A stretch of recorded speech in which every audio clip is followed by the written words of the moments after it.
Everybody doing? Welcome back to Ask That Podcast on YouTube. Now I'm going way back in my comic history to the 80s. What this is Adolescent, Radioactive, Black Belt Hamsters, issue 1 from Eclipse. This is I'm sure it's a second printing. Yeah, it's a second printing.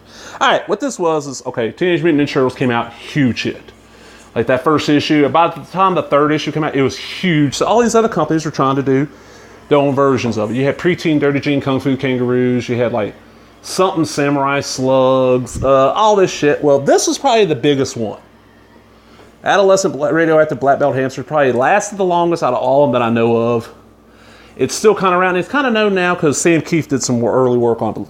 You know, cover's real similar to the original Ninja Turtles one. You got all these critiques from Swill Eisner, Wilt Simonson, Santa Claus Jansen, Beastman and Lard, and the publisher.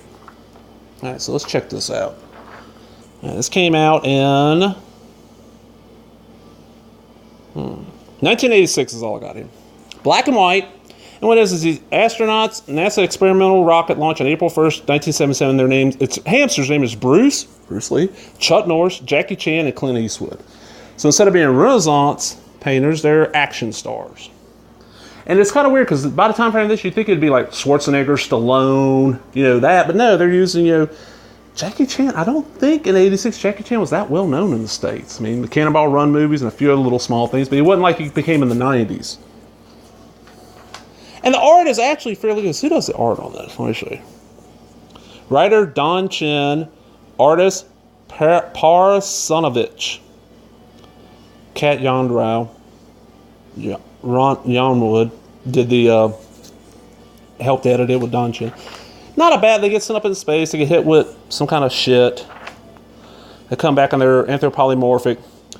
On their own, each is a fine fighter, but put them all together and they form the unstoppable, uncanny, fantastic, invincible, spectacular, amazing, new, improved, 1985 biodegradable. Okay, enough already. Adolescent Radioactive Black Belt Hamsters.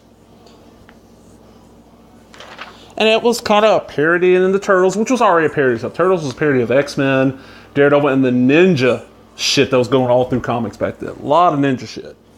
Like you can see, the art is not bad at all. I actually enjoy this art. I like black and white art. I know a lot of people out there, comic readers, just don't like black and white. I don't mind it. Being partially colorblind, it kind of helps.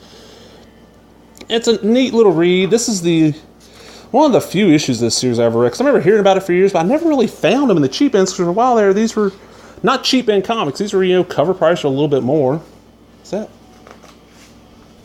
Yeah, hockey mask.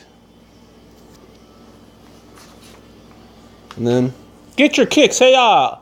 Eclipse presents Adolescent Radioactive Black Belt Hamsters number 3D. Don Chen and Ty Templeton. And like Wolverine. What was the cover price on this? $1.50. That was more than double. But little book I never heard anything about. I know, what was it, IDW or one of those companies, one of the bigger indie companies, has put out collections of this and might even be redoing it again. Worth checking out. Out of all the Turtle ripoffs that I've read, there's Power Pachyderms is the one Marvel did. This and Preteen Dirty Jean Kung Fu Kangaroos are the only ones I've read that are actually decent. Preteen Dirty Jean Kung Fu Kangaroos was from Blackthorn. And the first issue of it actually went for a little bit for a while because one of the Ninja Turtles did a cameo in it. But that's it for Adolescent Radioactive Black Belt Hamsters issue 1. Remember, if you enjoyed this video, give me that thumbs up, leave a comment, subscribe, all of the bullshit. Talk to everybody later. Bye-bye.